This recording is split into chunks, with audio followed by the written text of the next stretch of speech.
Black women.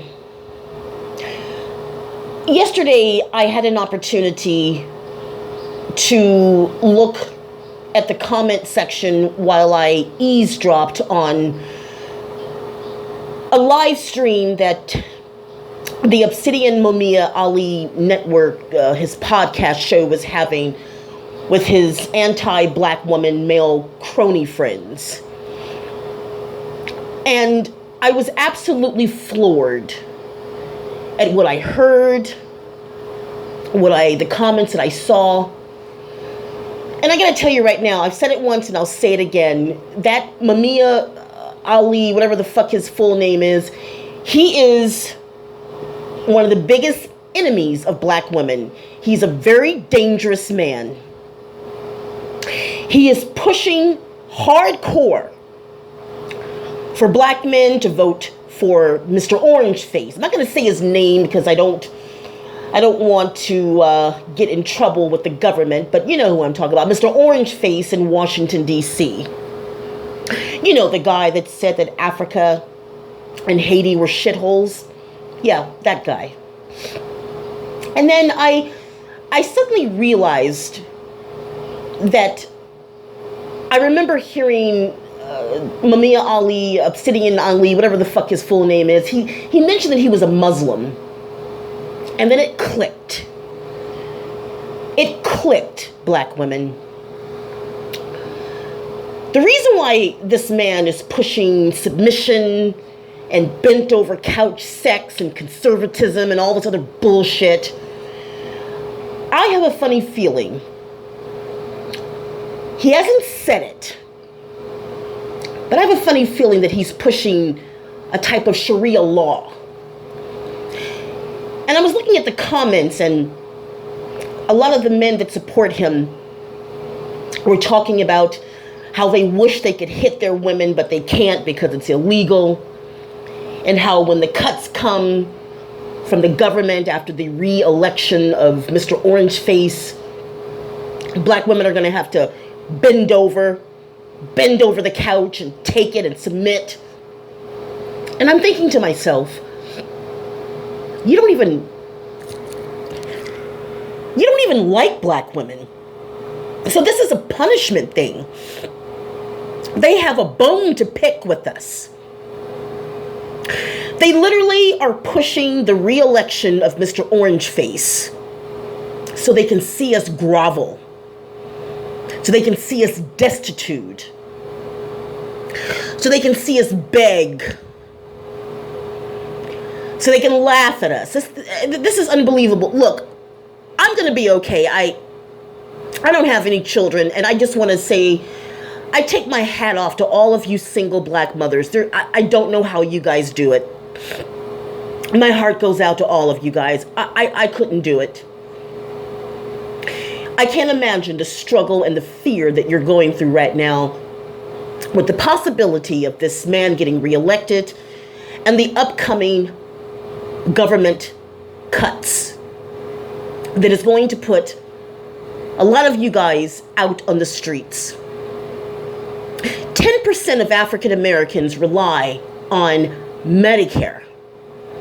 That means that if Mr. Orange Face has his way, a lot of our grandmothers and aunts, the elderly, they're going to have to pay a lot of more money for prescription medication. So if you're a black woman with hypertension, diabetes, heart disease, and you need your medication, you're going to have to pay a bundle. Over 45% of African Americans rely on public housing. These cuts come with the unemployment rate the way that it is. A lot of women with children are not going to be able to pay their rent, and they're going to be out on the streets. The administration has already said they're going to put money into, what's it called? The Anglo-American Law Enforcement Act, which basically means that it's going to be open season on black people. Now, if you're a black woman and you have a young black son, you don't want your kid to end up, being shot unarmed by some racist white cop. that just got the thumbs up from Mr. Orange Face to do whatever he has to do to get rid of a lot of us. Just shoot us all dead. Open season on black people. If you are a college student or a former college student like I am, that student loan debt forgiveness thing, that's over. That's gone. A lot of black people, mostly black women and children, are going to be severely impacted.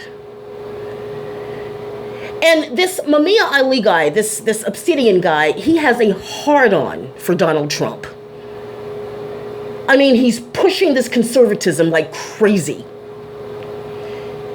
Now, we're always being told, don't use shaming tactics on black men.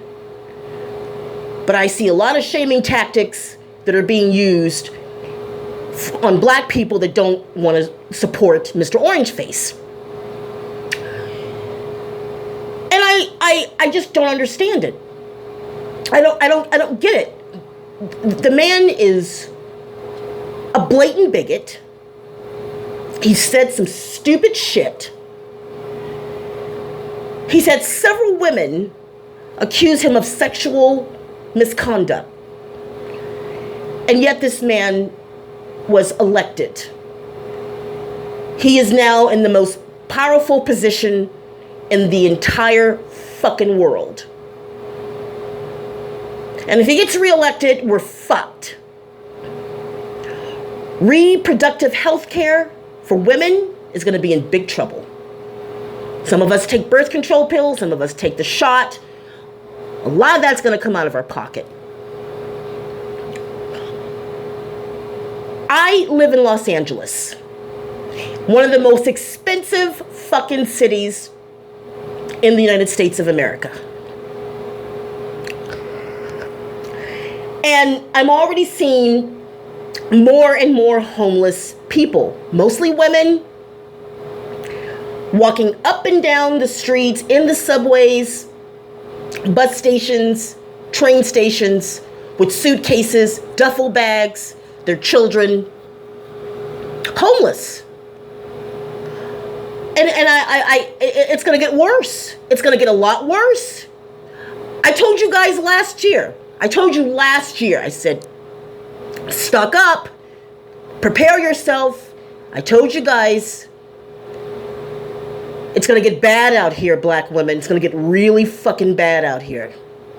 Next month, it's the midterm congressional elections. I hope you do the right thing. I hope you vote for someone that has your best interest at heart, no matter what state you're from. In 2020, if Mr. Orange Face gets reelected, well, good luck. Because the streets of America are going to be pretty bad. A lot of black women are going to get evicted from their apartments. They're not going to be able to pay their rent. The shelters are going to be overwhelmed. Black children are going to be highly impacted by this. Health care for children is going to be impacted very bad. It's going to get bad, black women. It's going to get very, very bad. And I look at people like Oshay, fat pussy face Duke Jackson, that ugly bitch. He gave a live stream today. And I was, he gave a live stream and I was looking and he was supporting everything that Kanye West did. A man that is mentally unstable, not on his medication, running amok, kissing and hugging, doing everything except sucking the man's cock in the Oval Office and licking those old pink balls. I mean, so many black men are pushing Republican, pushing conservatism, and I don't understand why. It's going to backfire. And they're doing this because they have a grudge, a bone to pick with black women. They have a grudge against black women. It's disgusting. How can you have so much hatred for your own people that you would want to see somebody in a position of power that is going to make all of our lives a living fucking hell? Unbelievable. These are dangerous times, black women. Dangerous times.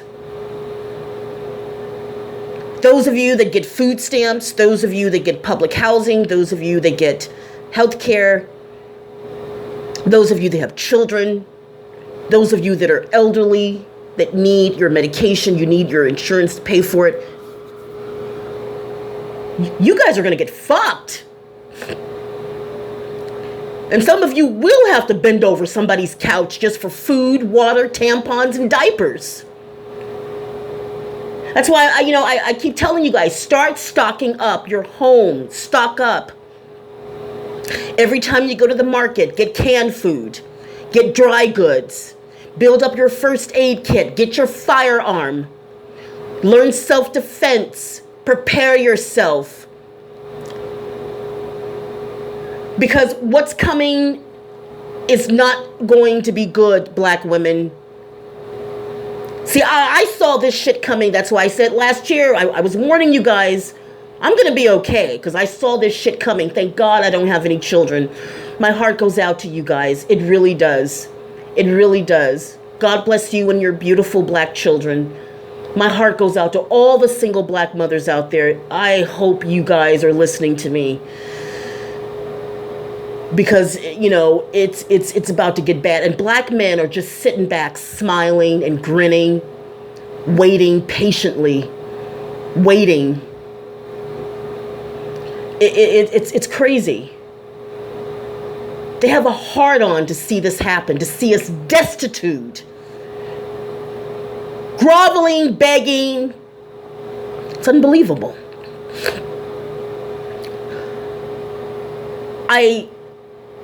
I don't know what else to say. I'm out.